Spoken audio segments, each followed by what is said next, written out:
President Joe Biden met with Prime Minister Albanese in the Oval Office to strengthen the U.S.-Australia alliance and discuss key priorities, including advancing a free and open Indo-Pacific, supporting Ukraine and standing with Israel in the wake of Hamas terrorist attack. The two countries have signed a new technology safeguards agreement that would create more opportunities for American space companies to launch spacecrafts from Australia. And according to a statement released by the White House, the agreement will be carried forward and implemented in such a way as to protect sensitive U.S. launch technology and data in Australia, consistent with their shared non-proliferation goals as well. Defense expert Major Mohammad Ali Shah still with us on the broadcast. Ali, it's good to see that America and Australia are making a headway when it comes to their association and their camaraderie. It's very much required because both of them share a common goal, which is, of course, to keep a check on China. They share a common goal and they are very good. They are very active partners in Quad, in fact.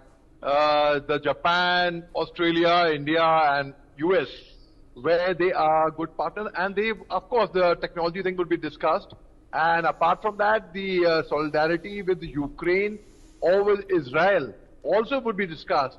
I mean, there are a whole lot of plan of actions. And so that regarding the space, for example, the Americans have an easy access to their technology and they can collaborate together and make a lot of difference together, in fact.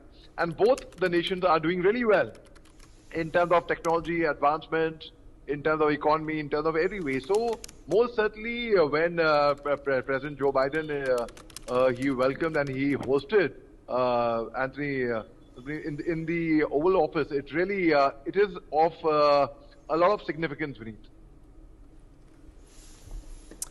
Moving on, at a joint press briefing, President Joe Biden spoke about the Israel-Hamas war as well. The president affirmed America and Australia's support to Israel, saying that they will ensure Israel has what it needs to defend itself. He also said that Hamas does not represent the people of Palestine and that the USA is working around the clock to secure the release of all hostages. Major Mohammad Ali Shah still with us on the broadcast. Ali, what do you make of what Joe Biden has said? Obviously, on ground, the Americans have already, started to, in fact, help out the IDF in making sure that 200 plus of these hostages are not harmed and returned safely. Absolutely, Wade. I think that would be the top priority of US as well. And in fact, they are going to cooperate. They're going to extend every cooperation possible. The very fact is when US is actually genuinely concerned about the around 200 hostages, they are in grave danger and their lives are at peril at the moment. So that is another reason I see it as why US has been convincing Israel not to go in for a ground attack. A lot of analysts would say, whatever different way they could, the way I would see it is that, when they go for a ground attack, you have heavy casualties to the attacking. And Israel is a nation which has got, Jews were, we all know what happened in Nazi Germany. They were put in gas chambers and they were put in concentration camps. They were trying to, there was an attempt to wipe them out, unfortunately. So every Jewish life is very, very precious. Every life is precious.